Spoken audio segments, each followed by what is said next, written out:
पूर्ण परमात्मा पाप कर्म दंड को भी काट सकता है। अभी तक जिस भी संत व महापुरुष से मिले उन्होंने यही बताया कि पाप कर्म फल भोगने से ही समाप्त होगा।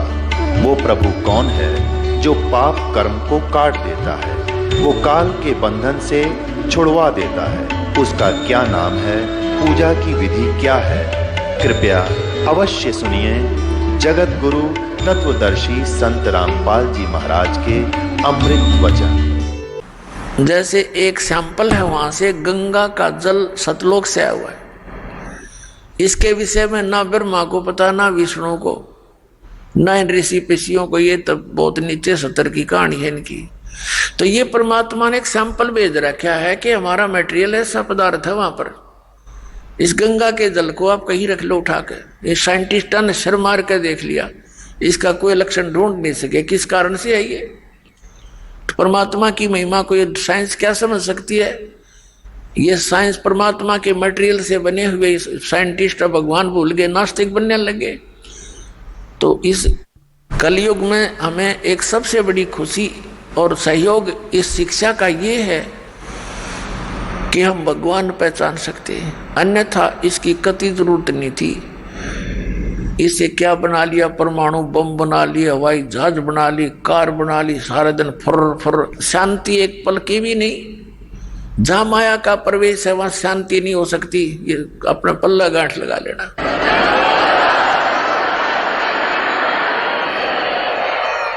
अंगारों पर बैठकर हम शांति ढूंढ रहे हैं, भूबल पर पैर रखे हैं और हम सोच रहे हैं अब शांति होगी, हमें ठंड मिलेगी।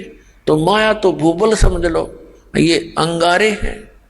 और जिसके पास ज्यादा है उतने ही ज्यादा अंगारे उसके पास है। कभी सपने में भी उसको सुख नहीं हो सकता। और जहां भक्ति है, परमात्मा साथ है, फिर इस माया को भी परमात्मा अपने हिसाब से सेट कर देंगे। उसके लिए परमात्मा कहते हैं माया दासी संत की भगत की, और उभय दे आशीष विलसी और लातों छड़िया सुमर सुमर जगदीश। जब हम परमात्मा की शरण में आ जाएंगे, सतनाम का सच्चे नाम का जाप करेंगे, ये माया आपके चारों तरफ पड़ी रहेगी, लेकिन फिर हमने इसकी आवश्यकता ना रहे। अब जैसे हम शराब पीते थे, बीड़ी पीते थे, यानी दास नहीं पीता था, उसे बता रहा हूं, बीड़ी बैड़ी कभी नहीं पी, लेकिन जैसा भी जो भक्त आए हैं शरण में, शराब पीते थे, तम्बाकू प्रयोग करते थे, लंबी लंबी सिगरेट लाकर टोर दिखाया करते थे, मांस खाते थे और 100 तरह की लोग दिखावा ड्रामे करते थे। ये सारे छूट जाएंगे इस भक्ति मार्ग में, ये प्रतिबंध लगाए जाते हैं। तो वह माया जो वेस्ट जाती थी, एक शराब पीने वाला, उसका तो एस्टिमेट नहीं लगा सकते एक दिन में कितना नाश कर दे।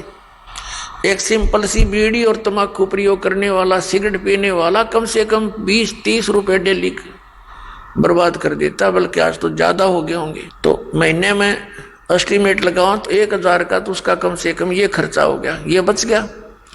फिर शराब पीने का तो एस्टिमेट नहीं, एक महीने में 10,000 पी जाए, 15,000 का नाश कर दे। ऐसे जो हम लोग दिखावा और ये अपना अननेसेसरी वस्तुओं का प्रयोग करते थे, वो खत्म हो जाएगा। फिर वह माया आपके चारों तरफ लौटी रहेगी, थोड़े से काम में और खूब गुजारा होगा। परमात्मा की भक्ति में इतनी शक्ति है। जैसे पहले हम देखा करते थे, एक सेठ था, उसका लड़के के पेट में दर्द हो गया और ऐसा है पीड़ा होगी, अचानक ले गए हॉस्पिटल में, प्राइवेट हॉस्पिटल में, जो उनका जानकार था। उसने देखा जल्दी, भाई इतनी पीड़ा है, तो कोई, उसने अपनी सोच से ऑपरेशन कर दिया अपेंडिक्स का, ऑपरेशन कर दिया, अपेंडिक्स निकाल दी। पीड़ा ज्यों की तो बनी रही, जब वो पेन किलर बंद करी तो फिर ज्यों की तो पीड़ा। फिर उसी तरह फिर दूसरे डॉक्टर के पास ले गई, उसने क्या देखा कि इसकी जो है ना झिल्ली में डिफेक्ट है, वह झिल्ली निकाल दी। फिर पीड़ा ज्यों की त्यों बनी रही। फिर लास्ट में पता चला कि इसकी बड़ी आंत में बहुत इन्फेक्शन है। अब कहां से चला था, लाखों रुपये लाग गए, ब्राह्मटी नौकी नहीं हुई, जब जाकर उसकी जान बची और 2-3 महीने तक ऐसे ब्राह्मटी रही। और अब क्या होगा जब भक्ति से हम जुड़ जाएंगे।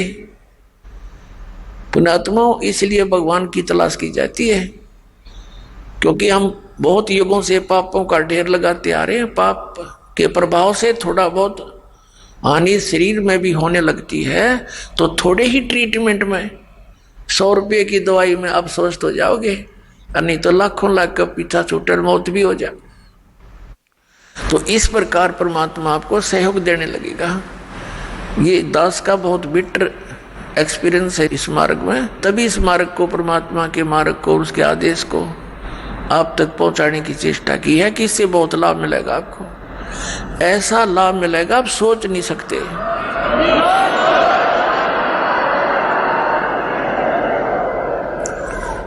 भगवान को हम इसलिए खोज रहे थे कि वो हमें सर्व सुख देता है, तो वो सर्व सुखदायी परमात्मा मिला ही नहीं था, अब मिला है सर्व सुखदायी। अब ये सुख ही सुख देगा, यहां दुख हो ही नहीं सकता। जैसे बर्फ है, एसी रूम है, वो ठीक चल रहा है तो उसमें गर्मी का काम क्या।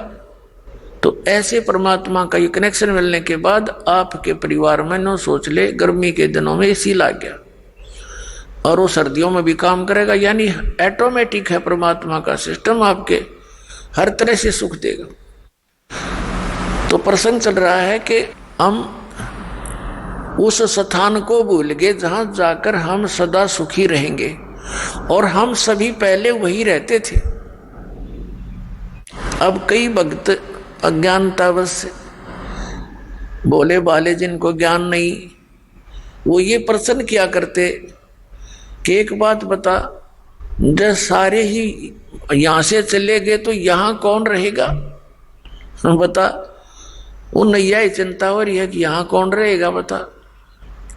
अरे यहां यूं तो एक पत्थर है, घूमता रहेगा, हमने क्या ठेका ले रखा है पृथ्वी का। ये मंगल ग्रह, जो चांद और ये सारे धक्के खाने लग रही है, फिर जाएगा। हम अपने सतलोक में चलेंगे, इसकी हमने क्या क्या करना है, ये तो जिसका हुआ आप संभालेगा इसने। तो कहने का भाव ये है कि हम इतने रंग गए यहाँ पर।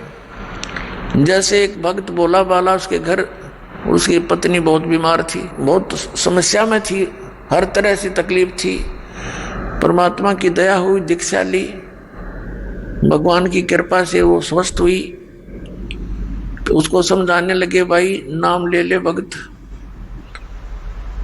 नहीं तो भक्ति ना करने से पशु बनोगे, जोटा बनेगा। वो जोटा बुग्गी ले रहा था, उससे कहा भाई फिर जोटा बनेगा तो न्यू बोला, महाराज जी जोटा भी तो बनना चाहिए, फिर बुग्गी में कौन चलेगा। इसने बुग्गी की चिंता हो रही। मैं कहा अच्छा भाई, तो बुग्गी खातिर कर ले काम। फिर उसे उपदेश ले लिया उसने, लेकिन हमारी धारणा ऐसी बनी हुई है कि यहां ऐसे कैसे होगा। तो पुण्यात्माओं, परमात्मा की इस मार्ग को बहुत गहराई से समझो। जिस उद्देश्य से परमात्मा स्वयं आते हैं उस अच्छे लोक से इस गंदे लोक में आपके लिए, तो ये कितना इंपॉर्टेंट काम होगा। एक ऐसे वैसे तो भगवान इतनी दूर से आए नहीं, आपको ये ज्ञान देने के लिए कि तुम यहाँ के रहने वाले नहीं हो, सतलोक में एक बहुत सुख है, और जिस सुख को तुम यहाँ खोज रहे हो ये तुम्हें 1000 लाख करोड़ वर्ष खोजते रहो तो नहीं मिले, एक जन्म की तो बात छोड़ो। और यहाँ क्या हालत है तुम्हारी, उससे हमें परिचित कराते हैं। उधर से काल के दूत भी अपनी खूब काल प्रेरणा से अज्ञान का प्रचार सपरे कर रहे हैं जगह जगह। अपने आत्माओं, परमात्मा ने आकर हमें इसलिए ये ज्ञान दिया क्योंकि हम उनके बच्चे हैं, और ये जो काल हमारा दुरुपयोग कर रहा है, हम इसके बच्चे नहीं हैं। अपने बच्चों को कोई ऐसा दुखी कर सकता है? किसी की टांग कट गई, किसी की आंख फूट गई, और किसी का हाथ कट गया, किसी का बेटा मर गया, किसी की बेटी मर गई, कोई कैंसर से पीड़ित है, कोई पशु पक्षी बनकर, गधे कुत्ते बनकर बिष्टा खा रहे हैं, टट्टी खा रहे, तो ये कोई अपने बच्चों को ऐसे दुखी कर सकता है? तो इस भगवान को हम अपना मालिक मान सकते हैं? यहाँ का जो स्वामी है ये काल है, इसका उद्देश्य हमें पीड़ित करना और विचलित रखना है, भ्रमित रखना, ताकि इनको भगवान का ज्ञान ना हो जा और कहीं ये भाग ना जा। तो उससे पहले ये अपने संत भेज के, वो भी बच्चे परमात्मा के, वो संत हैं या जैसे भी उस काल का फंस गए, वो उस अज्ञान के मास्टर बन गए, उस अज्ञान को जगह जगह प्रचार करने लगे। भोली आत्माओं ने उनको संत महात्मा मानकर उनके एक एक वचन को शिरोधार्य कर लिया। अब ये सच्चा ज्ञान जब आता है तो वो पुराना पेंट उतरता नहीं जल्दी सी। तो दास के ऊपर दया करी परमात्मा ने कि पहले इन सभी सदग्रंथों का ज्ञान करवाया और फिर इन संतों के वचनों को देखा कि ये क्या बताते हैं, हमारे सदग्रंथ क्या बताते हैं। फिर पता चला कि ये तो भाई गलत कर रहे सारा काम, ये तो आसपास में नहीं सदग्रंथों के। 1 2 3 4 10 सैकड़ों की संख्या में इन संतों के इतिहास को, इनके ज्ञान को दास ने पढ़कर देखा। शायद ये तो अच्छा महात्मा दिखाई देता है, इसका शायद ठीक मिल जावे। फिर जो चले गए यहाँ से महापुरुष, जिनका बड़ा बोलबाला था, ये महर्षि दानंद जैसे नकली, इनसे बड़ा प्रभावित था दास। और दास ने इसके सत्यार्थ प्रकाश को इस उद्देश्य से, इस तत्व ज्ञान की प्राप्ति के बाद, पहले भी पढ़ते थे, पहले समझ में नहीं आता था कुछ भी कि महापुरुषों की वाणी हम नहीं समझ सकते, ये सोच कर रख देते थे इसको, ऐसे इन पुराणों को रख देते थे, भाई ये तो भगवान की माया है, हम कैसे समझ सके। और जब दास की परमात्मा ने वो आँखियां बना दी तत्व ज्ञान वाली, उस दृष्टि से जब इनको देखा, उन चश्मों से, तत्व ज्ञान वाले चश्मों से, फिर देखा अरे नाश कर रखा सारा, कख भी नहीं इनके पास, ना वेदों वाला ज्ञान, ना कोई संसारिक व्यवहारिक बातें ठीक इन लोगों की। तो बड़ा चिंता का विषय बना। और इस सत्यार प्रकाश को दास ने इसलिए पढ़ा था कि ये महापुरुष का लिखा हुआ है और इस महापुरुष के विचारों को सभी मानते हैं, और परमात्मा दया कर दे और कबीर परमेश्वर के वचनों का समर्थन मिल जाए तो मुझे ये ज्ञान आगे बढ़ाने में घड़ी सुविधा हो जाएगी कि देखो सत्यार प्रकाश में महर्षि दानंद ने भी ऐसा ही बोला है। अब देखा तो महर्षि दानंद ऐसा नकली पाया को देखा को नहीं मैंने, तो तेरा गजब भैया, एक भी व्याख्या वेदों और किसी से भी नहीं मिल रही सदग्रंथों से, तो बड़ा दुख हुआ। तो इसलिए फिर जनता के सामने रखने शुरू किए कि ये ओरिजिनल नोट है, हमारे सदग्रंथ तो ओरिजिनल नोट है और ये डुप्लीकेट नोट है इन संतों के, जिनको तुम ओरिजिनल मान करके ग्रहण किए हुए हो। अब प्रारंभ में तो दास को बड़ी कठिनाई का सामना करना पड़ा, क्योंकि श्रद्धालु लोग ये कहते हैं कि किसी की आलोचना नहीं करनी चाहिए, अपना ज्ञान बताओ। अरे अपना अपना सारे बताओगे तो सबका अपनी अपनी डफली, अपना अपना राग, फिर वो ज्ञान के रह गया तो जो जैसा कहेगा वो तो ऐसा चल ही रहा था। फिर पुण्यात्माओं, जैसे एक बार किसी ने 500 के नोट नकली छाप लिए और वो मार्केट में पहुंच गए, उनका पता लगा सरकार ने, तो फिर जनता को ठगने से बचाने के लिए एक समाचार पत्रों के माध्यम से, टीवी के माध्यम से ओरिजिनल और डुप्लीकेट दोनों दिखाए, उनकी भिन्नता बताई, ओरिजिनल ऐसा होता है, डुप्लीकेट ऐसा होता है। तो क्या सरकार आलोचना कर रही थी? एक महापरोपकार कर दिया ना, लाखों लोग ठगे जाते, गरीब व्यक्ति मारे जाते, जिनके 5-7 हजार रुपये होते रुए ठग नकली कागजों में लग जाते। तो पुण्यात्माओं, दास का यही प्रयत्न समझ लेना, ये पूरा विश्व याद किया करेगा इस दास को। ठीक है, दास को बहुत कठिनाइयां आई हैं,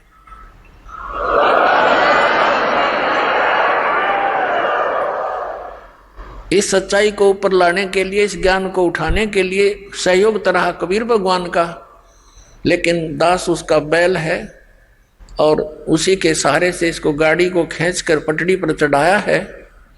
पहले तो खाचे में कीचड़ में डाल रखी थी, और इसमें बहुत से संकट दास के ऊपर आए हैं। साथ में हमारे बच्चे जो परिचित हो गए थे उन्होंने बड़ा सहयोग दिया अपने बहन भाइयों को समझाने का, वहाँ तक ये संदेश भगवान का पहुँचाने में बहुत सहयोग दिया है। और आपका भी फर्ज बनता है, ये सच्चा ज्ञान है, इससे पूरे विश्व में शांति होगी। प्रत्येक प्राणी का कर्तव्य बनता है पहले आप अच्छी तरह समझे दास के विचारों को और शरद ग्रंथों को और उन महापुरुषों के विचार जो दास आपके रूबरू कराता है कि उन महापुरुषों ने भी ऐसी साधना की, उनसे उनका मोक्ष हुआ, तो उनको अच्छी तरह समझकर फिर आप लगो और साथ में औरों को भी ट्राई करो प्यार से।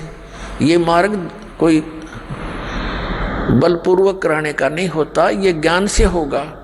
और काल भगवान ने एक प्रार्थना की थी परमात्मा के समक्ष, कबीर जी के समक्ष, कि हे परमात्मा आप चौथे युग में जितना चाहो जीव ले जाना, लेकिन एक दया करना परमात्मा के जोर जबरदस्ती ना करना।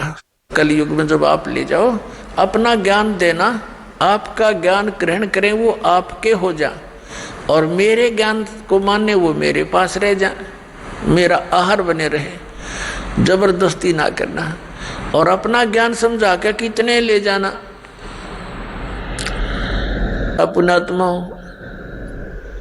परमात्मा ने कहा था ठीक है भाई, ज्ञान बगैर तो मैं ले ही नहीं जा सकता, अगर वैसे भी ले जा तो वहां टेके नहीं, ये फिर आऊंगे वापस।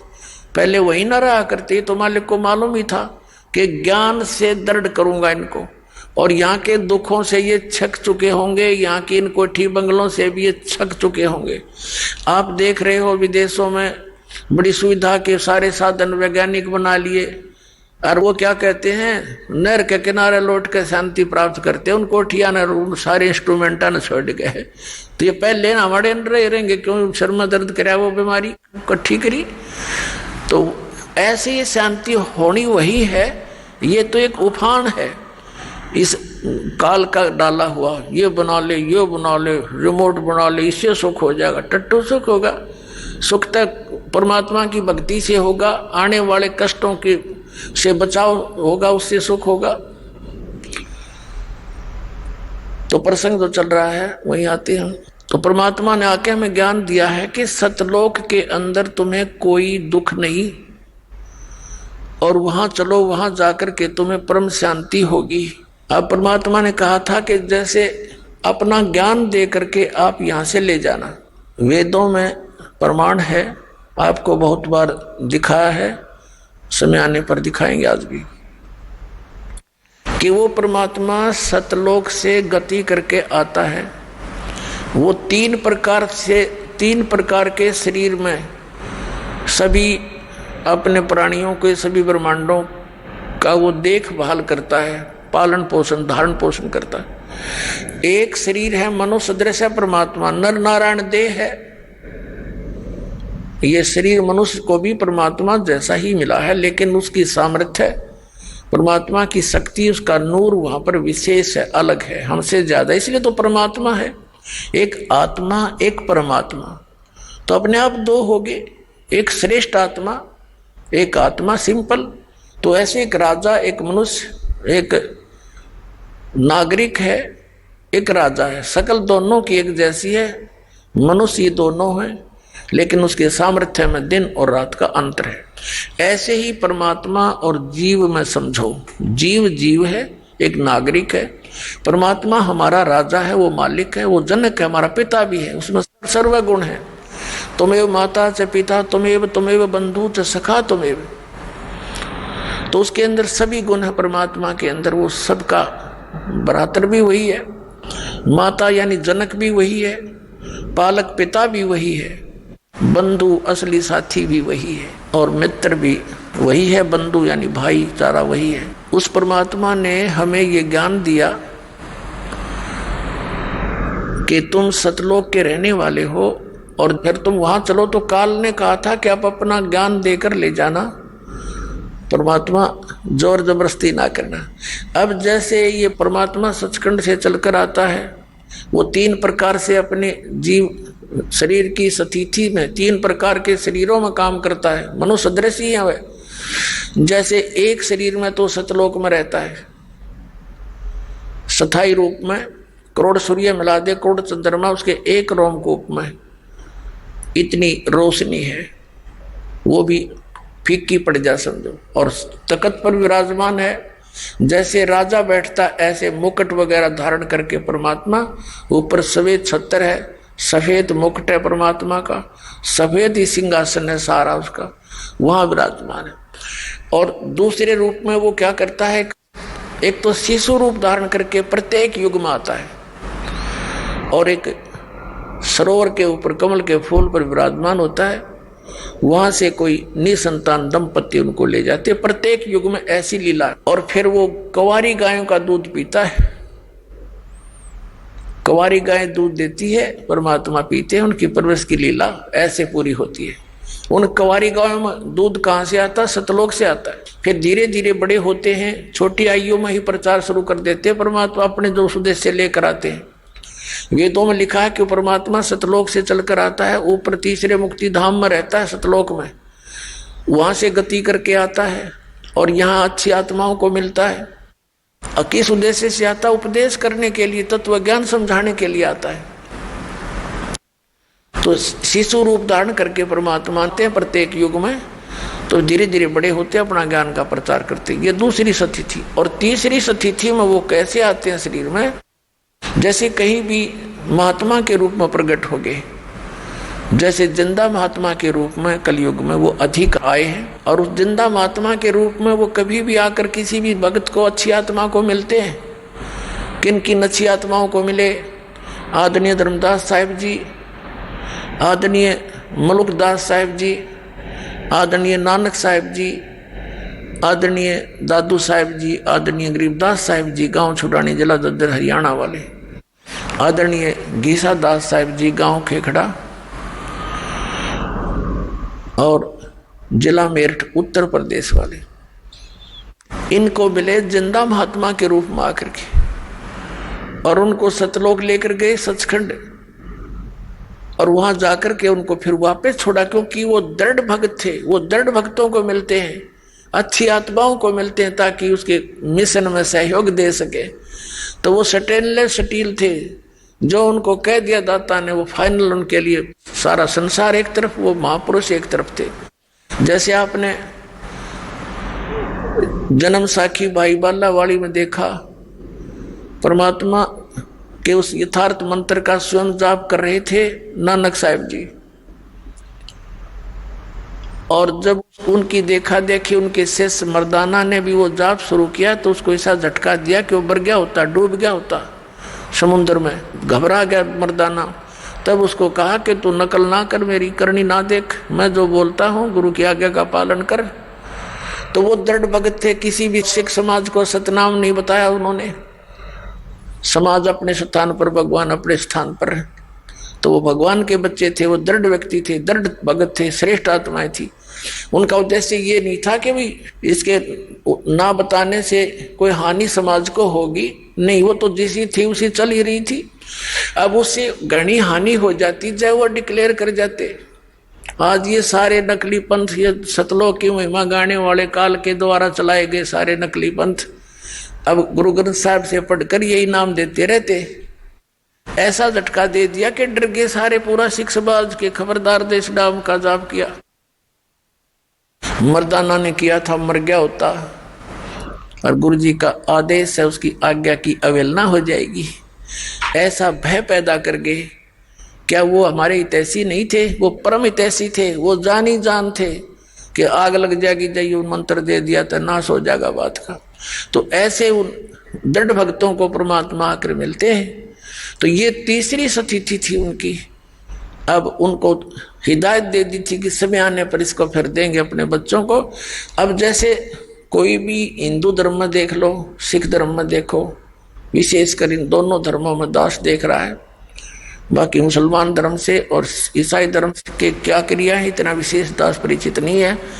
इतना अवश्य है कि वो मुसलमान धर्म के लोग भी बलि चढ़ाते हैं, कुछ हिंदू समाज के भी चढ़ाते हैं। ये गलतियां हैं दोनों की।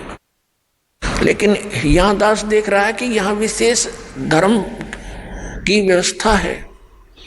जैसे सिख समाज के अंदर वाणी का पाठ और वहां उनका लंगर चलता है। ये धर्म यज्ञ कहलाती है। ये 2 धर्म यज्ञ करते थे बस ये, एक तो धर्म यज्ञ और एक ज्ञान यज्ञ, वाणी का पाठ। तो इनसे क्या होता है, मोक्ष नहीं हो सकता संग जन्म भी इन क्रियाओं से, लेकिन मनुष्य के शरीर की संख्या बढ़ जाती है। अब वो ऐसे ही हिंदू धर्म के अंदर जैसे गीता जी का पाठ करो, डेली एक अध्याय का पाठ करो, या वैसे कोई अपना धर्म पुण्य करते रहते हैं, कोई भंडारा कर दिया कित गांव गोम नगर में, ये ऐसे चलते रहते थे। तो इन क्रियाओं से क्या होता है कि मनुष्य जीवन मिल जाता है। परमात्मा की वाणी है सुख संवेद में कि धर्म तो 10 का नहीं और 10 के 3 लोक, खैरायत में खैर है कीजिए आत्म भोग।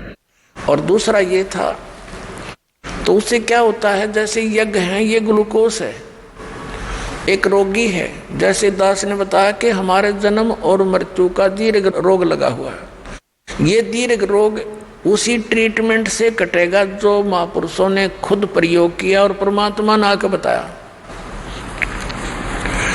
और अब इस दास को इस मार्ग का मास्टर बना दिया, डॉक्टर बना दिया, सर्जन बना दिया। अब दास के पास वो मार्ग है, वो सारी व्यवस्था है।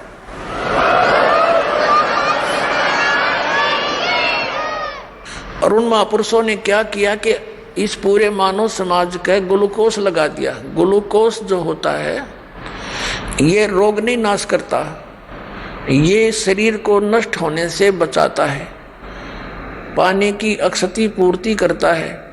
जैसे सर्जन यानी डॉक्टर कई बार गया हो, कोई इमरजेंसी केस आ जाते हैं, ये कंपाउंडर और दूसरे उनसे पूछते हैं जी ऐसे ऐसे एक मरीज है क्या करें, तो कहता है इसको ग्लूकोज लगा दो और ये इंजेक्शन लगा दो, तब तक मैं आता हूँ। तो वो घंटे 2 घंटे या अगले दिन भी आता है। तो वो ग्लूकोज लगाने से वो शरीर उसका नष्ट नहीं होता, और आके फिर वो चेक करके उसको जो ट्रीटमेंट देना है वो डॉक्टर देगा। रोग कटेगा उस डॉक्टर के उस ट्रीटमेंट से या ऑपरेशन से, जो भी वो चाहेगा, सर्जरी से। ग्लूकोज उसकी रक्षा करती रही, शरीर का नाश नहीं होने दिया। तो इस मानव समाज को वो महापुरुष ग्लूकोज लगा के इन यज्ञों का ओनली, बस ये ट्रीटमेंट नहीं दिया उस समय, क्योंकि कुछ ऐसी स्थिति थी। तो अब परमात्मा ने इस दास को भेज दिया, वो डॉक्टर बना के, वो सर्जन बना के, और आदेश दे दिया। उनको मना कर दिया था सतनाम नहीं देना, दास को आदेश दे दिया कि अब दे सतनाम और दे दे सार नाम, समय आ गया पिछली पीढ़ी का। बोलो सतगुरुदेव।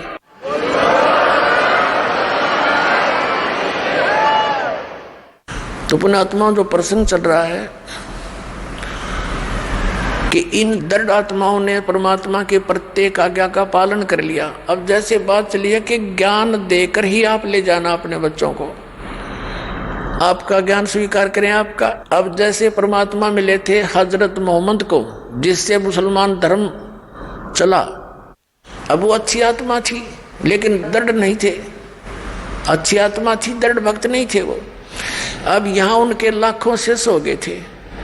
परमात्मा उनको आए मिले, जैसे वो अपने विधान अनुसार अच्छी आत्माओं को मिलते हैं। गोता मारूं स्वर्ग में जा बैठूं पाताल, कह कबीर में खोजता फिरूं ढूंढता फिरूं अपने हीरे मोती लाल।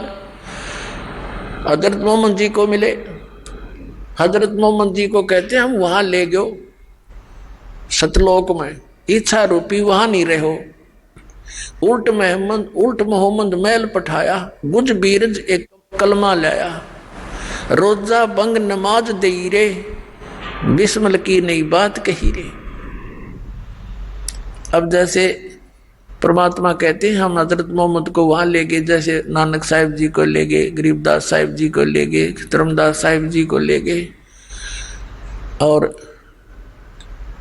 गीसादास साहिब जी को, दादू साहिब जी को ले गए, मुल्कदास साहिब जी को लेकर गए, फिर छोड़ दिए।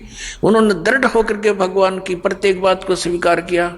उन्होंने तो वहीं कह दिया था भगवान हमें यहीं रख लो, लेकिन हजरत मोहम्मद वहां नहीं रहे, अपनी मर्जी से। न बोले नहीं जी मैं तो वहीं ठीक हूँ, और वहां भी मैंने बहुत प्रचार करना है, बहुत अभी तो काम अधूरा रहता है। अब परमात्मा ने सोची चल इसको कुछ राहत दे देते हैं। उसको उनको क्या बताया फिर परमात्मा ने कि रोजा बंग नमाज दे रे, बिस्मल की नहीं बात कही रे। हजरत मोहम्मद जब पहली बार गए तब तो वो काल तक सीमित थे, पर्दे के पीछे से आवाज आई थी नमाज करो, 50 नमाज करने की कही थी। फिर दोबारा प्रार्थना की, कुछ कम कर दी, फिर और प्रार्थना करी, फिर कम कर दी। लास्ट में 5 बार की नमाज पर फाइनल हुआ था उनका कि 5 बार तो नमाज करना ही करना पड़ेगा। और रोजा मीन व्रत और बंग आवाज लगाना है भगवान दया करियो, आवाज लगा कर आप ये साधना करना। तो कहते हैं उस हजरत मोहम्मद जी जहां से ये आदेश लेकर आए थे उसमें भी उस काल भगवान ने भी इनको बिस्मल करने का आदेश नहीं दिया था। क्या बताया है कि रोजा बंग नमाज दे रे, बिस्मल की नहीं बात कही रे। और फिर क्या बताते हैं कि एक बार हजरत मोहम्मद जी ने अपने आत्माओं, जैसे आप देखते हो ना चुंबक के साथ किसी लोहे के टुकड़े को लगा दिया जाए कुछ समय के लिए, वो भी अस्थायी चुंबक बन जाता है, लेकिन वो स्थायी नहीं होता, कुछ देर के बाद उसके गुण धर्म समाप्त हो जाते हैं। ऐसे ही ये जितने भी महापुरुष उस परमात्मा से मिले थे, इनको लेकर गए थे सतलोक से वापस छोड़ा था, इनके अंदर सिद्धियां आ गई थी, अपने आप आ जाती उस मालिक के संपर्क मात्र से, ऊपर से उस लोक से वापस आने में इतने तो अपने आप इनके चिपट जाती है। वह इतनी ये सिद्धियां, असंख्य सिद्धियां पड़ी है। तो वहां से जब ये वापस आया, हजरत मोहम्मद में सिद्धि आ गई, वचन में भी सिद्धि होगी।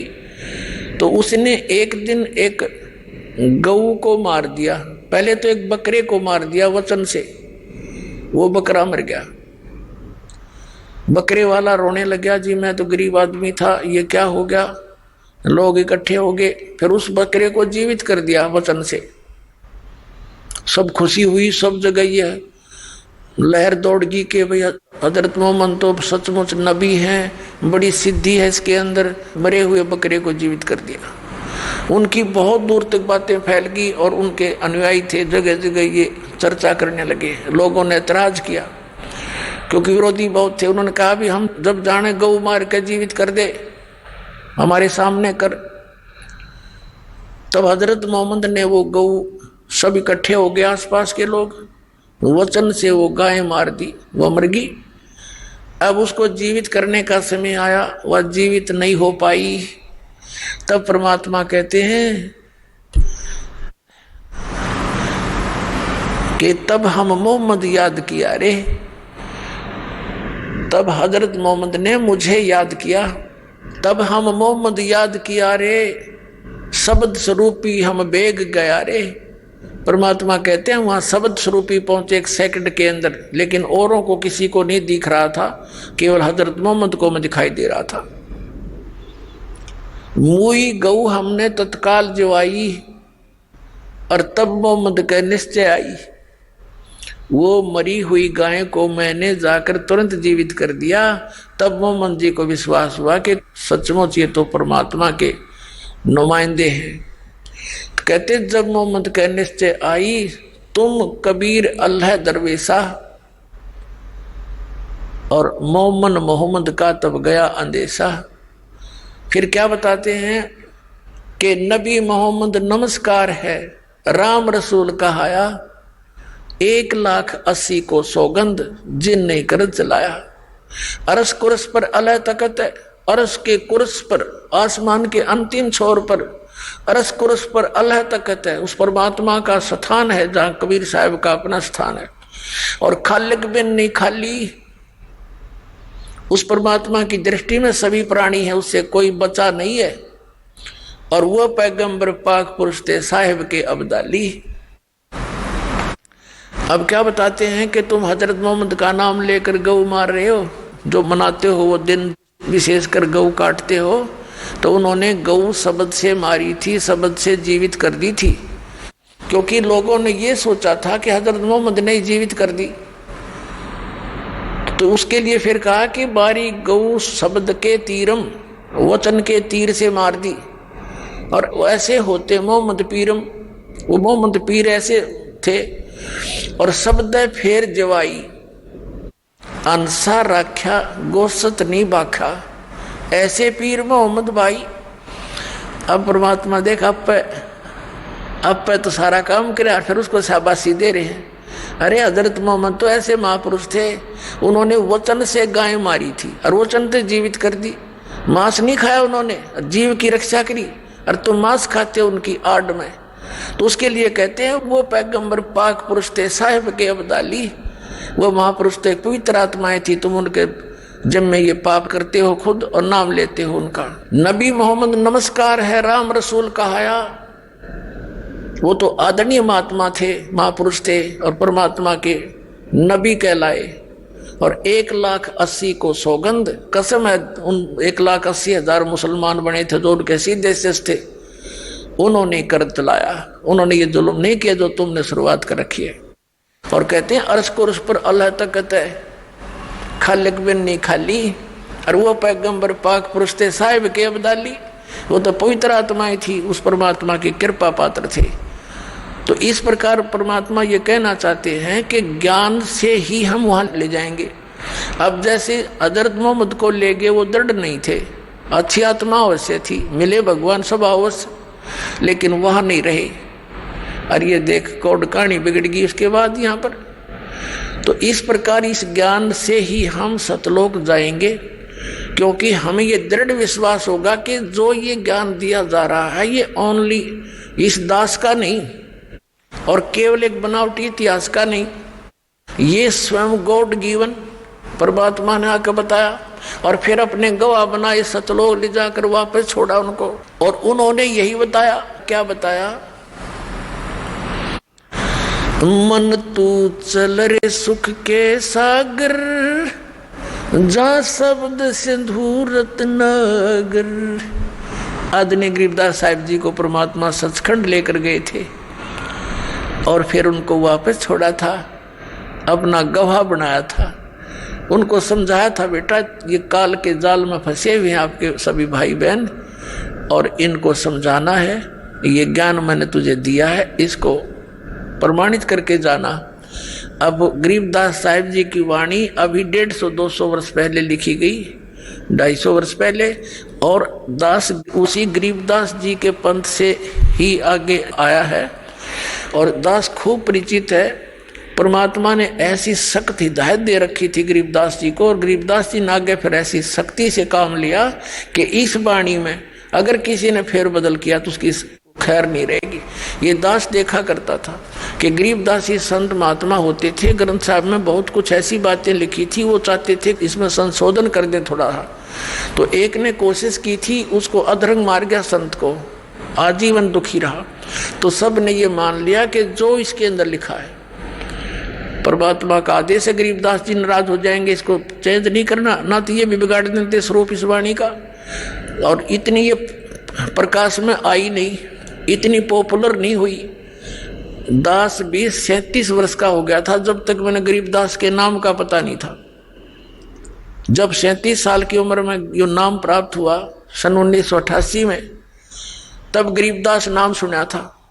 और फिर वह जाने लगे, जब वाणी सुनी थी या पढ़ने में आवे नहीं, इस प्रकार की अमरवाणी हमने कभी देखी ना, हमने तो हनुमान चालीसा पढ़े थे, ये सारी और तरह की वाणी। और उसमें जब ये बताने लगे जिसमें कुछ ऐसी बातें हैं, परमात्मा जैसे अपने बच्चों को धमका देता है सभी पंथों और ग्रंथों वालों अन्यों को, ऐसी वाणी भी लिखी है। तो फिर किसी ने बताया कि भाई ये ऐसी ऐसी वाणी में सुधार करना चाहिए, तो वो दूसरा महात्मा कह रहा था इसमें छेड़ मत देना। एक दो ने ऐसे किया था, वो ऐसे ऐसे बहुत दुखी हो गए थे, मालिक ने जो बोल रखी है वाणी में परिवर्तन नहीं होना चाहिए। तो इस दृष्टिकोण से इसमें बिगाड़ नहीं हो पाया, ये एज इट इज मिल गई हमने। परमात्मा ने इसका दोबारा इसलिए दिया था क्योंकि कबीर सागर में इन काल के दूतों ने गड़बड़ कर दी थी उस अक्षति को पूर्ति करने के लिए गरीबदास जी के माध्यम से अपनी वाणी का, उस यथार्थ ज्ञान का पुनः प्रकाश करवा दिया। अब क्या बताते हैं, अपने को ये विश्वास हो जाना कि सतलोक क्या वस्तु है, तो वहाँ की रुचि इतनी दृढ़ बन जाएगी आपकी, आप सपने में भी यहाँ की किसी वस्तु को सोच नहीं सकते। इस ज्ञान से होगा।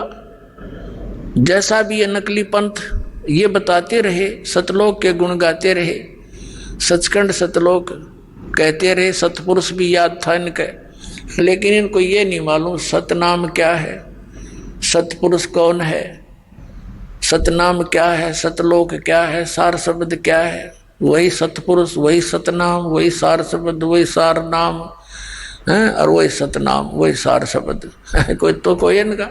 और सतलोक में कुछ नहीं, वहाँ प्रकाश ही प्रकाश है, चेतन ही चेतन है। आत्मा उसमें जाकर ऐसी मिल जाती है जैसे बूंद समंदर में। ये तो इनका ज्ञान।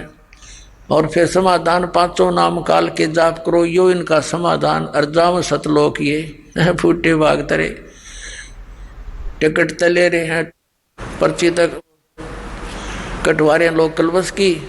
और जाना था हमने 7 समुद्रों पार, जहाज की टिकट चाहिए थी, वह उनके पास नहीं। और बात करें होगे हम जाएंगे दूसरे देश में, यानी दूसरे देश से स्वदेश आना हो, टिकट तो ले रखी लोकल बस की, और बताओ इन के जहाज की हिंदुस्तान आवांगे, तो वो जहाज की टिकट तो अलग से होती है, वो लोकल बस की टिकट से अलग होती है। तो ये सतनाम जो है ये यहाँ से सतलोक जान की टिकट है। और सारनाम फिर इस पर दुर का पंच लग जाएगा, ले बात बन गई, फिर वहीं पहुंचेंगे हम सतलोक में। तो वहां ऐसी सृष्टि है जो यहाँ तो काल ने डुप्लीकेट बनवा रखा, सारा मटेरियल नकली, 5 तत्व 3 गुण से। ये नासवान है सारा कुछ, यहाँ के सब भगवान, इनके देवता कृत्रिम, ये सब नासवान है। जैसा कि श्रीमद् भगवद गीता अध्याय नंबर 7 के श्लोक 29 में कहा है कि तत्ब्रह्म को जानकर और सारे अध्यात्म ज्ञान से परिचित, सभी कर्मों से परिचित प्राणी केवल जरा और मरण से, जरा माने वृद्ध अवस्था बुढ़ापा, मरण माने मृत्यु से छूटने का प्रयत्न करते हैं, वे उस तत्ब्रह्म को जानते हैं। तत्ब्रह्म के विषय में अर्जुन ने 8वें अध्याय के प्रथम श्लोक में पूछा कि किम तत्ब्रह्म, वो तत्ब्रह्म कौन है, वो भगवान कौन है जिसको जानने के पश्चात प्राणी केवल जरा और मरण से छूटने का, बुढ़ापे और मृत्यु से छूटने का ही प्रयत्न करता है। 8वें अध्याय के 3रे श्लोक में गीता जी में गीता ज्ञानदाता ने कहा वो परम अक्षर ब्रह्म है।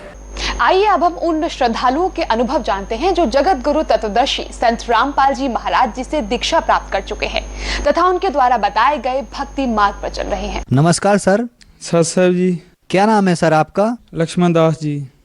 कहाँ के रहने वाली हैं सर? फिरोजपुर हुसैनी वाला बॉर्डर पाकिस्तान के साथ ही। सर संत रामपाल जी महाराज से आपने नाम दीक्षा कब ली?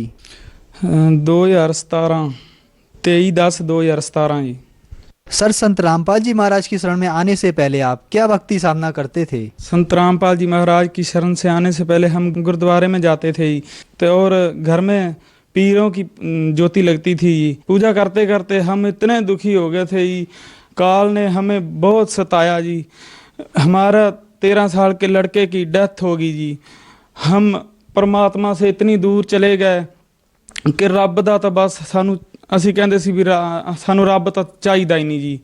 ਜਿਵੇਂ ਮੈਂ 8 ਮਹੀਨੇ ਉੱਪਰ ਨੂੰ ਮੂੰਹ ਕਰ ਕਰਕੇ ਨਾ ਕੁੱਤੇ ਵਾਂਗੂ ਗਾਲਾਂ ਕੱਢਦਾ ਸੀ ਜੀ ਰੱਬ ਨੂੰ। ਮੈਂ ਕਹਿੰਦਾ ਸੀ ਰੱਬਾ ਜੇ ਤੂੰ ਮੈਨੂੰ ਜਾਵੇਂ ਨਾ ਮਿਲ ਤੇ ਮੈਂ ਤੈਨੂੰ ਕੁੱਟ-ਕੁੱਟ ਕੇ ਨਾ ਮੈਂ ਤੇਰਾ ਸਿਰ ਗੰਜਾ ਕਰ ਦਿਆਂ, ਕਿਉਂਕਿ ਲੜਕਾ ਮੇਰਾ ਜਵਾਨ ਥਾ, ਐਡਾ ਥਾ। ਤੇ ਉਹਦੇ ਉਹ 4 ਸਾਲ ਗੁਰਦੁਆਰੇ 'ਚ ਵਾਹਿਗੁਰੂ ਦਾ ਮੰਤਰ ਜਾਪ ਕਰਦਾ ਸੀ ਜੀ। ਘਰੇ ਵੀ ਸੁਖਮਨੀ ਸਾਹਿਬ ਦਾ ਪਾਠ ਕਰਦਾ ਸੀ ਜੀ, 16 ਸਾਹਿਬ ਦਾ ਪਾਠ ਕਰਦਾ ਸੀ ਜੀ। ਰਾਤ ਨੂੰ 11 ਵਜੇ ਤੱਕ ਉਹ ਬੈਠਾ ਰਹਿੰਦਾ ਸੀ ਤੇ 4 ਸਾਲ ਉਹਨੇ ਭਗਤੀ ਕੀਤੀ ਜੀ। ਤੇ ਇੱਕ ਦਿਨ ਨਾ ਉਹ ਵਿਆਹ ਤੇ ਚਲਾ ਗਿਆ, ਮੇਰੇ ਭੂਆ ਜੀ ਦੇ ਲੜਕੇ ਦੇ ਵਿਆਹ ਤੇ ਚਲਾ ਗਿਆ। ਮੈਂ ਉਹਨੂੰ ਰੋਕਦਾ ਵੀ ਰਿਹਾ ਵੀ ਤੂੰ ਮੇਰੇ ਕੋਲ ਰਹਿ ਬੇਟਾ, ਤੇਰੇ ਪੇਪਰ ਚੱਲ ਰਹੇ ਨੇ, ਪੱਕੇ ਪੇਪਰ ਹੁੰਦੇ ਆ ਗਏ ਸੀ ਜੀ। ਉਹ ਜ਼ਬਰਦਸਤੀ ਚਲਾ ਗਿਆ ਜੀ। ਉੱਥੇ ਕੀ ਹੋਇਆ, ਉੱਥੇ ਨੱਚੀ ਦੌੜੀ ਜਾ ਰਹੇ ਸੀ ਸ਼ਰਾਬੀ, ਉਹਨਾਂ ਨੇ ਰਿਵਾਲਵਰ ਕਿਤੇ ਫਾਇਰ ਫੂਰ ਕਰ ਰਹੇ ਸੀ, ਰਿਵਾਲਵਰ ਕੱਢਿਆ, ਸਿੱਧੀ ਗੋਲੀ ਮੇਰੇ ਬੱਚੇ ਦੇ ਸਿਰ 'ਚ ਲੱਗੀ ਜੀ, ਇੱਥੇ ਮੱਥੇ ਦੇ ਵਿੱਚ ਜੀ। ਉਹਨੂੰ ਉਠਾਇਆ ਜੀ, ਇੱਥੇ ਲੁਧਿਆਣਾ ਸ਼ਹਿਰ ਲੈ ਕੇ ਆਏ, ਡੀਐਮਸੀ 'ਚ ਲੈ ਕੇ ਆਏ ਜੀ। ਤੇ ਉੱਥੇ ਰਾਤ ਦੇ 3 ਵਜੇ ਉਹਦੀ ਡੈਥ ਹੋ ਗਈ ਜੀ। ਉਸ ਤੋਂ ਬਾਅਦ ਯਾਨੀ ਕਿ ਅਸੀਂ ਪ੍ਰਮਾਤਮਾ ਤੋਂ ਇੰਨੀ ਦੂਰ ਹੋ ਗਏ ਸੀ ਜੀ, ਅਸੀਂ ਬਹੁਤ ਦੁਖੀ ਹੋ ਗਏ ਸੀ। ਸਾਨੂੰ ਕਾਲ ਨੇ ਇੰਨਾ ਸਤਾਇਆ ਜੀ, ਸਾਰੇ ਜੀਆਂ ਦਾ ਜੀ ਕਰਦਾ ਸੀ ਵੀ ਮਰ ਜਾਈਏ ਜੀ ਅਸੀਂ। ਫਿਰ ਅਸੀਂ ਸੋਚਣ ਲੱਗ ਪਏ ਵੀ ਰੱਬ ਹੈ ਹੀ ਨਹੀਂ ਦਾ ਇੱਥੇ ਦੁਨੀਆ 'ਤੇ ਹੀ। ਤੇ ਫਿਰ ਇੱਕ ਸਾਨੂੰ ਨਾ ਮੇਰੇ ਘਰ ਵਾਲੀ ਨੂੰ ਗਾਂ ਨੇ ਮਾਰੀ ਟੱਕਰ ਜੀ, ਟੱਕਰ ਮਾਰੀ ਤਾਂ ਉਹਨਾਂ ਦੇ ਨਾ ਹੱਡੀ ਇੱਥੋਂ ਕਰੈਕ ਹੋ ਗਈ ਸੀ, ਰੀੜ੍ਹ ਦੀ ਹੱਡੀ ਜੀ। ਉਹ ਸਾਧਨਾ ਕਰਦੇ ਕਰਦੇ ਜੀ ਮੇਰੀ ਲੱਤ ਵੀ ਟੁੱਟ ਗਈ ਸੀ ਜੀ। ਲੱਤ ਟੁੱਟਣ ਦੇ ਬਾਵਜੂਦ ਵੀ ਮੈਂ 6 ਮਹੀਨੇ ਮੰਜੇ ਤੇ ਤੜਫਦਾ ਰਿਹਾ ਜੀ। ਇੰਨੇ ਦੁੱਖ ਵੇਖੇ ਜੀ, ਅਸੀਂ ਤਾਂ ਸਾਰੇ ਜਾਣ ਤੋਂ ਕਹਿੰਦੇ ਸੀ ਵੀ ਅਸੀਂ ਜ਼ਿਆਦਾ ਦੁਖੀ ਹਾਂ ਜੀ। सर फिर आप संत रामपाल जी महाराज की शरण में कैसे आए?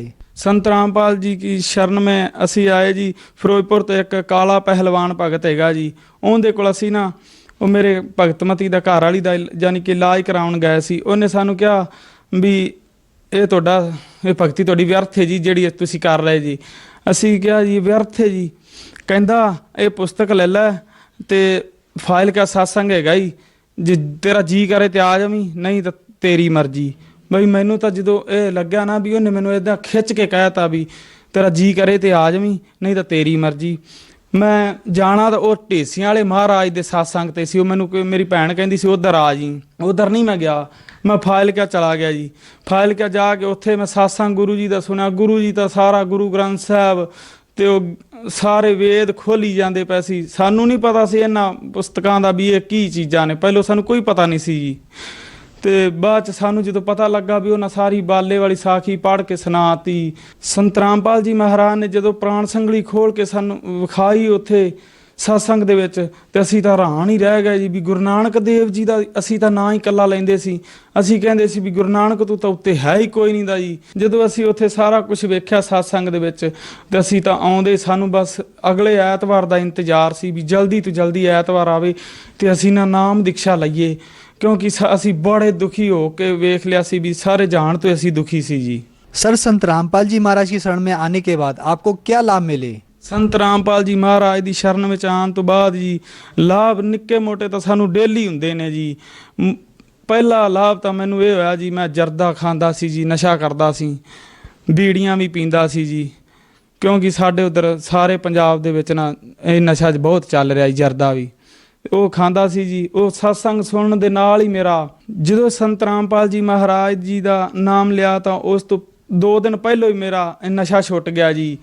ਨਸ਼ਾ ਛੁੱਟਣ ਦੇ ਨਾਲ ਹੀ ਮੈਨੂੰ ਇੰਨੇ ਲਾਭ ਹੋਏ ਕਿ ਇੱਕ ਮੈਨੂੰ ਪਤਾ ਲੱਗ ਗਿਆ ਵੀ ਪਹਿਲੋਂ ਤਾਂ ਸਾਡੀ ਇੱਕ ਮਾਇਆ ਦੀ ਹਵਸ ਵਿੱਚ ਹੀ ਅਸੀਂ ਡੁੱਬੇ ਪਏ ਸੀ ਜੀ। ਅਸੀਂ ਸੋਚਦੇ ਸੀ ਸਾਡਾ ਮੇਨ ਮਕਸਦ ਤਾਂ ਪੈਸਾ ਇਕੱਠਾ ਕਰਨਾ ਹੈ ਤੇ ਘਰੇ ਸਾਡਾ ਚੰਗਾ ਘਰ ਹੋਵੇ, ਪਰ ਹੁਣ ਸਾਨੂੰ ਨਾ ਤਾਂ ਕੋਈ ਮਾਇਆ ਚੰਗੀ ਲੱਗਦੀ ਹੈ ਜੀ, ਸਿਰਫ ਉਹ ਪ੍ਰਮਾਤਮਾ ਦਾ ਜਦੋਂ ਗਿਆਨ ਸਮਝਿਆ ਨਾ ਤੇ ਸਾਨੂੰ ਸਿਰਫ ਪ੍ਰਮਾਤਮਾ ਦੀ ਭਗਤੀ ਚੰਗੀ ਲੱਗਦੀ ਹੈ ਜੀ। ਤੇ ਇੱਕ ਹੋਰ ਮੋਟੇ ਮੋਟੇ ਲਾਭ ਦੱਸਾਂਗਾ ਜੀ। ਅਸੀਂ ਇੱਥੇ ਜਾ ਰਹੇ ਸੀ ਗੁਰੂ ਅਰਸਾਏ ਆਪਣੇ ਪਿੰਡ ਤੋਂ, ਮੇਰਾ ਲੜਕਾ ਤੇ ਮੈਂ, ਇੱਕ ਛੋਟਾ ਮੇਰਾ ਲੜਕਾ ਹੈਗਾ। ਅਸੀਂ ਦੋਵੇਂ ਜਾ ਰਹੇ ਸੀ ਤੇ ਨਾਕਾ ਰਾਸਤੇ 'ਚ ਲੱਗਾ, ਅਸੀਂ 14-15 ਪੁਲਿਸ ਵਾਲੇ ਖੜੇ ਸੀ ਜੀ। ਉੱਥੇ ਨਾ ਉਹਨਾਂ ਨੂੰ ਵੇਖ ਕੇ ਲੋਕ ਵਾਪਸ ਜਾ ਰਹੇ ਸੀ।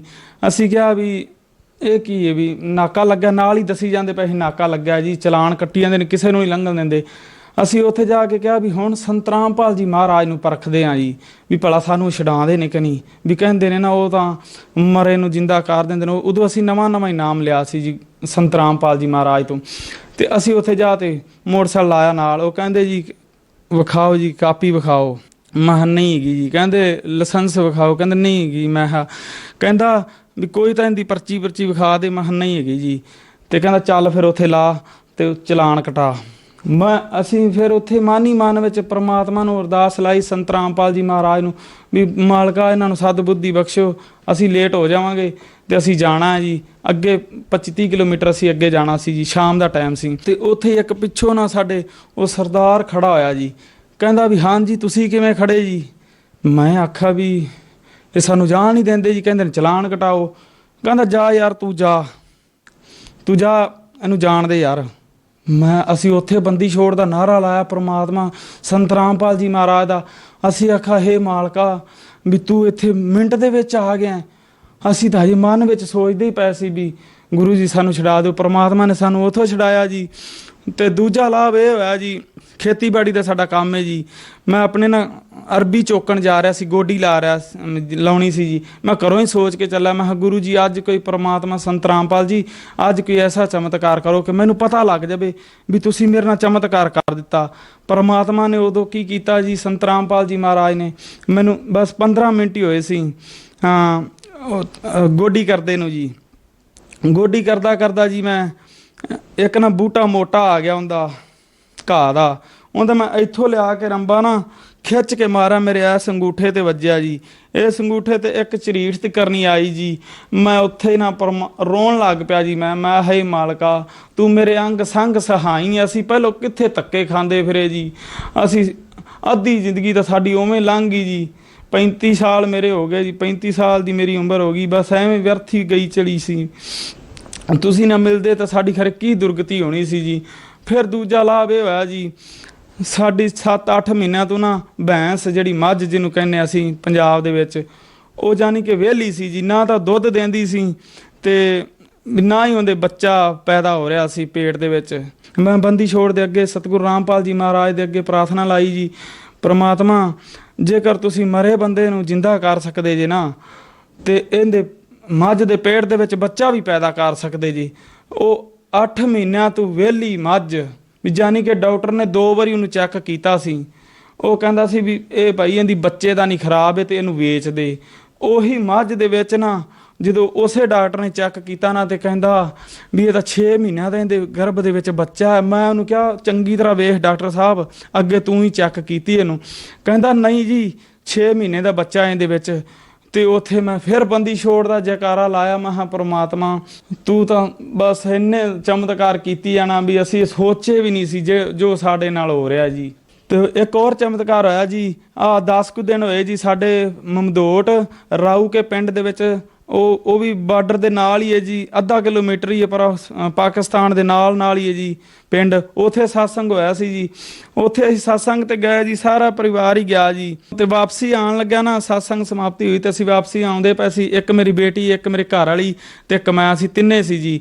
ਮੋਟਰਸਾਈਕਲ ਤੇ ਲੱਗੇ ਆਂਦੇ ਸੀ, 30 35 40 ਦੀ ਸਪੀਡ ਤੇ ਹੈਗਾ ਸੀ ਜੀ। ਅੱਗੋਂ ਦੀ ਨਾ ਇੱਕ ਲੜਕੀ ਨੇ ਸਕੂਟਰੀ ਜੀ ਕੱਢ ਕੇ ਨਾ ਉਹਦੇ ਸਾਡਾ ਮੋਟਰਸਾਈਕਲ ਸਿੱਧਾ ਉਹਦੇ ਵਿੱਚ ਵੱਜਿਆ ਜੀ। ਸਿੱਧਾ ਵਿੱਚ ਵੱਜਿਆ ਤੇ ਸਾਨੂੰ ਪਤਾ ਹੀ ਨਹੀਂ ਲੱਗਾ ਵੀ ਕੀ ਹੋ ਗਿਆ। ਮੋਟਰਸਾਈਕਲ ਸਾਡਾ ਐਨੂੰ ਡਿੱਗ ਪਿਆ, ਇੱਧਰ ਹੀ ਮੇਰੇ ਘਰ ਦੀ ਨੇ ਵੀ ਡਿੱਗਣਾ ਸੀ ਤੇ ਮੇਰੀ ਬੱਚੀ ਨੇ ਵੀ ਡਿੱਗਣਾ ਸੀ ਜੀ, ਬੇਟੀ ਮੇਰੀ ਨੇ। ਤੇ ਅਸੀਂ ਤਿੰਨੇ ਹੀ ਖੜੇ ਹੋਏ ਜੀ, ਸਾਨੂੰ ਪਤਾ ਹੀ ਕੋਈ ਨਹੀਂ ਲੱਗਾ ਵੀ ਅਸੀਂ ਕਿਵੇਂ ਖੜੇ ਆ। ਇੱਕ ਦੂਜੇ ਮਨੇ ਵੇਖੀ ਜੀ ਤੇ ਉਹ ਦੁਕਾਨਾਂ ਵਾਲੇ ਭੱਜ ਕੇ ਆਏ ਵੀ ਕੁਛ ਹੋ ਤਾਂ ਨਹੀਂ ਗਿਆ। ਉਹਨਾਂ ਸਾਨੂੰ ਵੇਖਿਆ ਵੀ ਨਹੀਂ, ਅਸੀਂ ਆਹ ਵੀ ਸਾਨੂੰ ਤਾਂ ਪਤਾ ਹੀ ਕੋਈ ਨਹੀਂ ਵੀ ਅਸੀਂ ਖੜੇ ਕਿਵੇਂ ਆ। ਅਸੀਂ ਤਾਂ ਸਿੱਧਾ ਆਟੋਮੈਟਿਕ ਹੀ ਖੜੇ ਹੋ ਗਿਆ ਜੀ, ਜਿਵੇਂ ਫੜ ਕੇ ਖਲਵਾਇਆ ਹੁੰਦਾ ਜੀ। ਸਾਨੂੰ ਇੱਕ ਤਾਂ ਇਹ ਪ੍ਰਮਾਤਮਾ ਨੇ ਲਾਭ ਦਿੱਤਾ ਜੀ। ਹੋਰ ਲਾਭ ਹੋਇਆ ਜੀ, ਤੇ ਇੱਕ ਦਿਨ ਐਸਾ ਆਇਆ ਮੇਰੇ ਸਾਲਾ ਸਾਹਿਬ ਜੀ ਨੂੰ ਅਟੈਕ ਹੋ ਗਿਆ ਜੀ। ਅਟੈਕ ਹੋ ਗਿਆ ਨਾ ਤੇ ਉਹ ਘਰੇ ਡਿੱਗ ਪਿਆ ਤੇ ਸਾਰਾ ਪਰਿਵਾਰ ਇਕੱਠਾ ਹੋ ਗਿਆ। ਉਹ ਕਹਿੰਦੇ ਖਤਮ ਹੋ ਗਿਆ, ਕਹਿੰਦੇ ਵੀ ਉਹਦੇ ਤਾਂ ਸਰੀਰ ਹੀ ਠੰਡਾ ਹੋ ਗਿਆ। ਉਹ ਰੋਣ ਲੱਗ ਪਏ ਜੀ, ਸਾਰਾ ਪਰਿਵਾਰ ਰੋਵੇ। ਉਹਨਾਂ ਸਾਨੂੰ ਤੁਰੰਤ ਫੋਨ ਕੀਤਾ, ਕਹਿੰਦੇ ਇਹੀ ਕਹਿੰਦੇ ਨੇ ਵੀ ਇੱਕ ਸੰਤ ਰਾਮਪਾਲ ਜੀ ਇਹ ਵੀ ਜਿਹੜਾ ਮਰੇ ਨੂੰ ਜਿੰਦਾ ਕਰ ਸਕਦਾ। ਉਹਨਾਂ ਸਾਡੇ ਮਨੇ ਜਦੋਂ ਫੋਨ ਤੇ ਗੱਲ ਹੋਈ ਤੇ ਮੇਰੇ ਘਰ ਵਾਲੀ ਨੇ ਕਿਹਾ ਉੱਥੇ ਹੀ ਬੰਦੀ ਛੋੜ ਸਤਿਗੁਰੂ ਰਾਮਪਾਲ ਜੀ ਮਹਾਰਾਜ ਦੇ ਅੱਗੇ ਇਵੇਂ ਅਰਦਾਸ ਲਾ ਦਿਓ ਵੀ ਪ੍ਰਮਾਤਮਾ ਅਸੀਂ ਤੇਰੇ ਚਰਨਾਂ ਵਿੱਚ ਆਵਾਂਗੇ, ਅਸੀਂ ਨਾਮਦਾਨ ਲਵਾਂਗੇ, ਇਹਨੂੰ ਠੀਕ ਕਰ ਦਿਓ। ਤੇ ਉਹ 15 ਮਿੰਟਾਂ ਪਿੱਛੋਂ ਨਾ ਉਹੀ ਮੇਰਾ ਸਾਲਾ ਸਾਹਿਬ ਸਾਡੇ ਨਾਲ ਫੋਨ ਤੇ ਗੱਲਾਂ ਕਰਨ ਲੱਗ ਪਿਆ ਜੀ। ਅਸੀਂ ਕਹਿੰਦੇ ਸੀ ਵੀ ਤੂੰ ਇੱਥੇ ਆ ਜਾ ਸਾਡੇ ਕੋਲ ਤੇ ਤੈਨੂੰ ਨਾਮ ਗੁਰੂ ਜੀ ਤੋਂ ਨਾਮ ਲੈ ਲਈ ਸ਼ਾਮ ਨੂੰ, ਕਹਿੰਦੇ ਸੀ। ਉਹ ਕਹਿੰਦਾ ਮੈਂ ਨਾ ਮੈਨੂੰ ਪੁੱਛਣ ਦੱਸਣ ਵਾਲੇ ਲੱਗੇ ਆਉਂਦੇ ਨੇ, ਮੈਂ ਉਹਨਾਂ ਨੂੰ ਵੀ ਜਾਣੀ ਕਿ ਮਿਲ ਕੇ ਆਵਾਂਗਾ। ਮੈਂ ਕਿਹਾ ਪੁੱਛਣ ਦੱਸਣ ਵਾਲੇ ਤਾਂ ਤੈਨੂੰ ਉਦੋਂ ਵੀ ਆਣੇ ਸੀ ਜਦੋਂ ਤੇਰੀ ਮੌਤ ਹੋ ਜਾਂਦੀ, ਤੇ ਉਦੋਂ ਵੀ ਉਹਨਾਂ ਆਉਣਾ ਸੀ 2 ਦਿਨ ਦਾ ਬਸ ਰੋਣਾ ਸੀ ਤੇ ਉਹਨਾਂ ਫਿਰ ਚਲੇ ਜਾਣਾ ਸੀ।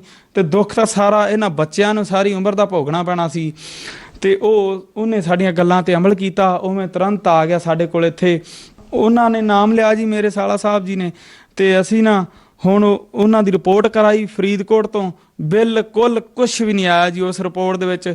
ਹੁਣ ਬੰਦੀ ਛੋੜ ਦੇ ਸਾਰਾ ਦਿਨ ਜਕਾਰੇ ਲਾਉਂਦਾ ਫਿਰਦਾ ਹੁੰਦਾ ਜੀ ਹਰ ਇੱਕ, ਹਜੇ ਜਾਨੀ ਕਿ ਉਹਨੂੰ ਪੂਰਾ ਗਿਆਨ ਨਹੀਂ ਹੈਗਾ ਜੀ, ਉਹ ਫਿਰ ਵੀ ਹਰ ਕਿਸੇ ਨੂੰ ਕਹਿੰਦਾ ਪਰਮਾਤਮਾ ਆਏ ਨੇ ਧਰਤੀ ਤੇ, ਉੱਥੇ ਜਾਓ ਤੇ ਉਹਦੇ ਕੋਲੋਂ ਨਾਮ ਲਓ ਸੰਤ ਰਾਮਪਾਲ ਜੀ ਮਹਾਰਾਜ ਤੋਂ। ਇਹ ਅਗਿਆਨੀ ਲੋਕ ਨੇ, ਇਹ ਸਮਝਦੇ ਨਹੀਂ ਜੀ, ਇਹ ਪਰਮਾਤਮਾ ਨੂੰ ਤਾਂ ਕਹਿੰਦੇ ਨੇ ਇਹ ਐਵੇਂ ਹੀ ਹੈ ਬਸ, ਤੇ ਦੂਜੇ ਬਸ ਮੜੀਆਂ ਮਸੀਤਾਂ ਨੂੰ ਪੂਜੀ ਲਗੇ ਆਉਂਦੇ ਨੇ ਜੀ।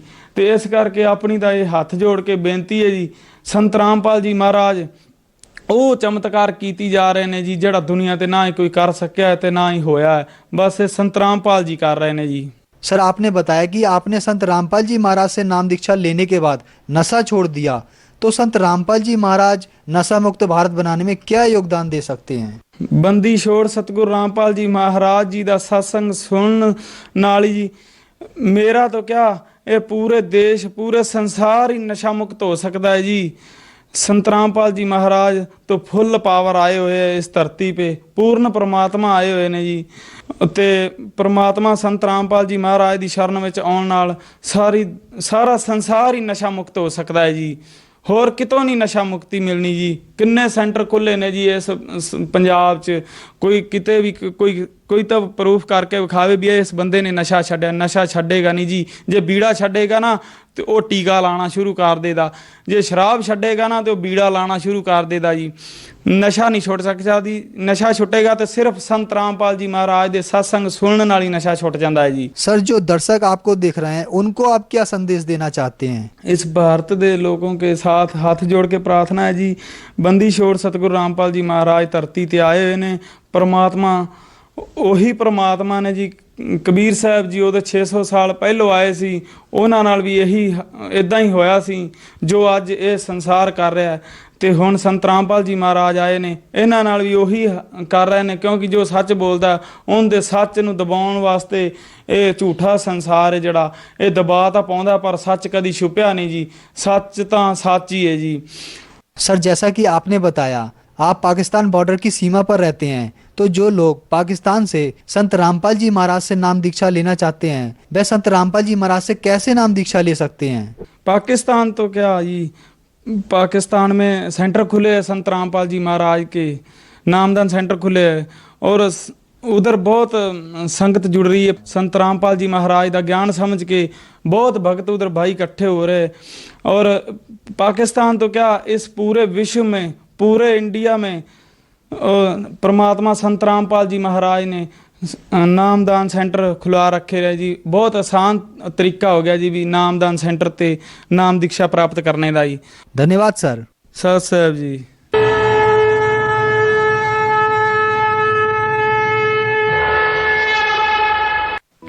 आप सुन रहे थे जगत गुरु तत्वदर्शी संत रामपाल जी महाराज के मंगल प्रवचन। अधिक जानकारी के लिए संपर्क करें 8222 880 541 8222 880 542 8222 880 543 8222 880 544